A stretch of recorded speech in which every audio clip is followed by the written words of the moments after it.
The blame for the fires of West Maui is falling upon Hawaiian Electric, who knew as early as 4 years ago that there was a risk of fire due to their own negligence in maintaining power lines. But they did nothing.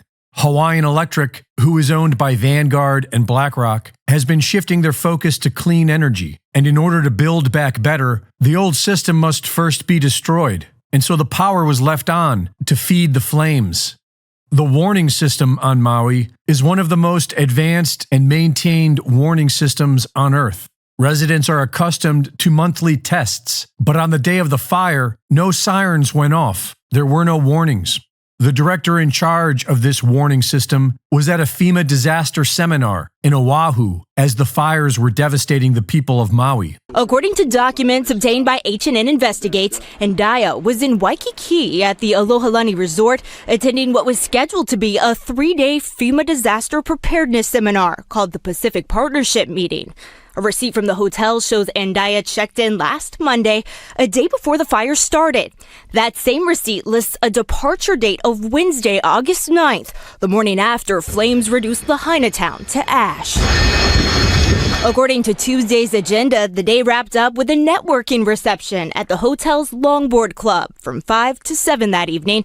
The same time, people were running for their lives, trying to escape flames that engulf the town. When asked if he regretted not sounding the alarm, he said no, because he was worried that the people would run into the fire. Do you regret not sounding the sirens? I do not.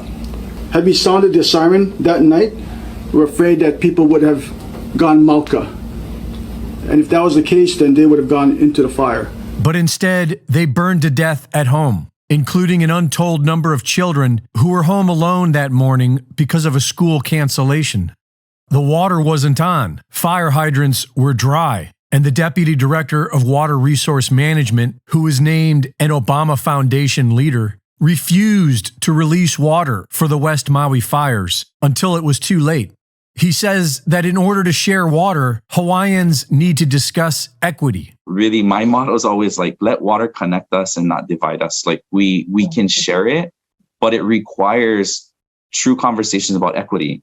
Without any warnings and without any water, the people tried to flee, but they were stopped by the police, who had orders to keep people from escaping. I said, "What are you doing?" He goes, "Well, I'm under orders to keep them here." And I said, "The fire is right around Safeway. It's going to hit Front Street. You know, these people got to get out of here." And he said, "I'm following orders." No way. And so I just kept walking. Well, maybe he knows something I don't. The Maui chief of police was the incident officer at one of the biggest cover-up operations in U.S. history, the 2017 Las Vegas shootings. No comment? No comment right now, guys. No comment? Yeah. I'm talking to the chief, sir. Yeah. Why doesn't he want to speak to the people? Only to a camera. Residents are not allowed to leave unless they get a permission slip from the federal government. But the government recently decided to shut that option down. I've just been informed that we are shutting down this placard distribution as of now.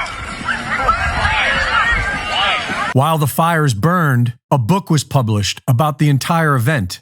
The book blamed climate change and was written by a Dr. Miles Stones. The definition of milestone is an action or event marking a significant change or stage in development. Hawaii is being usurped by the same billionaires pushing for the World Economic Forum's Great Reset. They have been planning on turning Maui into a test bed for their artificial intelligence smart grid. But the people were in their way, so they burned them out. Maui will either be a major milestone for the ruling class or a line in the sand for we the people. The federal government offers a one-time payment of $700 to each family that has lost their home. And the governor of Hawaii tells reporters that the state plans on acquiring the land. I'm already thinking about ways for the state to acquire that land so that we can put it into workforce housing, to put it back into families, or to make it open spaces in perpetuity as a memorial to people who were lost. And if it wasn't for the local community, the survivors would be left alone to die in the ashes of their neighbors. Reporting for InfoWars, this is Greg Reese.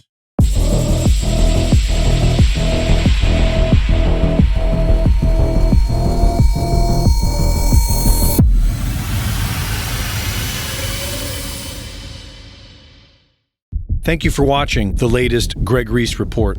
Be sure to go to reesereport.com to see my latest videos, sign up for my free newsletter, and subscribe for exclusive content.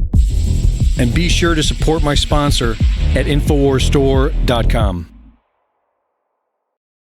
Omega-3 fatty acids are needed for optimal strength, and they can only be obtained through diet. They can be found in grass-fed beef, which is why the ruling class is trying to ban it, and they can be found in fish, which are arguably the best source of omega-3s. But the problem today is finding fish without a high mercury content. Your best option is our Ultimate Fish Oil and Ultimate Krill Oil at InfoWarsStore.com. Omega-3 fatty acids are essential for both our neurological and cardiovascular systems, our brain and our heart. They improve mood, mental clarity, and immune function. Get your essential omega-3 fatty acids from the best sources available, Ultimate Fish Oil and Ultimate Krill Oil. Get some today at InfoWarsStore.com.